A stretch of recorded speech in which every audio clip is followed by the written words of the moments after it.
Bob Dylan confesses she was the love of his life. Bob Dylan was born Robert Zimmerman on May 24, 1941, in Duluth, Minnesota, is one of the most influential and iconic figures in the history of popular music. From his early days in the 1960s, he reshaped the landscape of modern music with his revolutionary approach to songwriting, blending folk, rock, blues, and even gospel with an insightful commentary on society, politics, and the human experience. His lyrical genius and unparalleled ability to tap into the zeitgeist of his generation have earned him recognition as not only a musician but also a poet and a social commentator. Dylan's influence transcends music, and his work has impacted literature, culture, and the way we view the world. Dylan's roots can be traced to a humble upbringing in the Midwest. Born to a Jewish family, his parents, Abraham and Beatrice Zimmerman, raised him in a small town that would prove to be the backdrop for his formative years. As a young boy, Dylan developed a love for music, particularly the folk traditions of the American South, and became enchanted by the sounds of blues, gospel, and country music. By the age of 10, he had already started to pick up the guitar, influenced by early rock and roll artists like Elvis Presley and Little Richard. His interest in music grew throughout his teen years, and by 1959, he was playing in local bands and absorbing the rapidly changing music scene.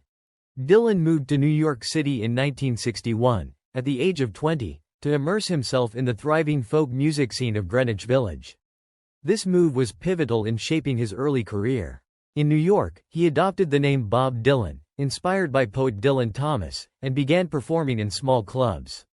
It was here that he would meet key figures such as Joan Baez, a fellow folk artist, and influential producer John Hammond, who helped him secure his first recording contract with Columbia Records. Dylan's debut album, Bob Dylan, 1962, received little attention, but it showcased his talent for storytelling and his distinct voice, which would later become iconic. However, it was his second album, The Freewheelin' Bob Dylan, 1963, that marked a turning point in his career. With songs like Blowin' in the Wind and A Hard Rain's A Gonna Fall, Dylan became the voice of a generation, addressing civil rights issues, social unrest, and the disillusionment that pervaded American society. These songs became anthems of the 1960s, often sung at protests and rallies during the civil rights movement and anti-Vietnam War demonstrations. As a songwriter, Dylan revolutionized the music industry, taking folk music from its traditional roots and infusing it with new meaning. His ability to craft songs that spoke to both personal emotions and universal themes of human experience elevated him to a cultural touchstone. His lyrics were poetic and symbolic, often leaving them open to interpretation. Songs like The Times They're a Changin' and Mr. Tambourine Man presented an evolving view of the world, capturing the turbulence of the times while offering hope and inspiration for change. Dylan's impact wasn't limited to just the folk genre. In 1965, with the release of Highway 61 Revisited, he shocked the world by going electric at the Newport Folk Festival, marking his departure from the traditional folk music he had been associated with. His groundbreaking album Like a Rolling Stone, released in the same year, was an unprecedented fusion of rock and poetic lyricism. The song's raw power and emotional depth challenged both his contemporaries and critics, while solidifying Dylan's reputation as one of the most innovative musicians of his time. During the 1960s, Dylan became increasingly involved in political and social movements. His work mirrored the changing times, as America grappled with issues such as racial inequality, war, and civil rights. The poignant lyrics of songs like The Times They're a Changin' captured the spirit of the era, while his songs about social justice, peace, and love resonated deeply with activists and young people looking for a voice to express their dissatisfaction with the establishment. Dylan's influence as a cultural icon reached far beyond music. As he stood at the intersection of politics and art, his songs became rallying cries for activists and counterculture movements. In particular, his 1964 song The Times They're a Changin' became a key anthem of the civil rights movement, calling for change and a new direction in American society. The late 1960s and 1970s were marked by personal and professional transformations for Dylan. After his 1966 motorcycle accident, which led to a period of reclusion, he returned with a series of albums that blended rock, country, and gospel. His music during this period reflected a more introspective and complex view of the world. Albums like John Wesley Harding, 1967, Nashville Skyline, 1969, and Blood on the Tracks, 1975, demonstrated his musical versatility and personal growth, covering themes such as heartbreak, love, and faith. Dylan's religious conversion to Christianity in the late 1970s led to a new phase in his musical career, as seen in albums like Slow Train Coming, 1979. His exploration of faith and spirituality brought a new layer of depth to his work, with songs like Gotta Serve Somebody resonating with audiences both spiritually and musically. Dylan's willingness to evolve and explore new territories in both his personal life and his music continued to solidify his legacy as an artist who refused to be confined by expectations or genres. Bob Dylan has long been an enigma to his fans, with his life and lyrics often shrouded in mystery. Throughout his career, he has never been one to publicly share too much about his personal life, preferring to let his music speak for him. However, in rare moments of openness, Dylan has shared snippets of his emotional journey and the people who have left indelible marks on his life.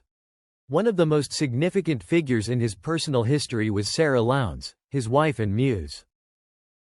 Sarah Lowndes, born in 1939, was a model and actress who crossed paths with Bob Dylan in the early 1960s. She was working as a secretary for the William Morris Agency when they first met, but their connection went beyond the superficial. Dylan, known for his often solitary nature and intense artistic vision, found in Sarah a partner who not only understood him but inspired him. Their relationship blossomed in the midst of Dylan's rise to fame, during a period when he was already establishing himself as a voice of a generation with his folk and protest songs. Sarah, with her calm demeanor and beauty, offered Dylan a respite from the tumultuous world of fame and activism that he had become so entwined with. Dylan's songwriting from this period reflects the profound emotional bond that developed between them. Perhaps the most direct testament to this is the iconic album Blood on the Tracks, released in 1975. Though it's often regarded as a breakup album, a deep undercurrent of longing and love runs through its tracks.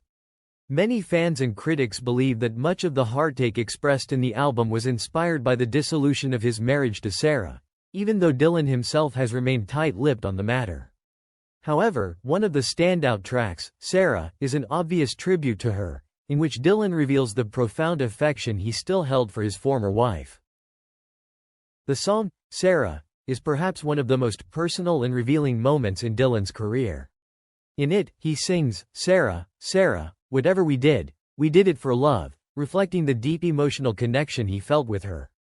It's a rare glimpse into the vulnerability of a man who was often seen as a rebellious icon and a cultural trailblazer.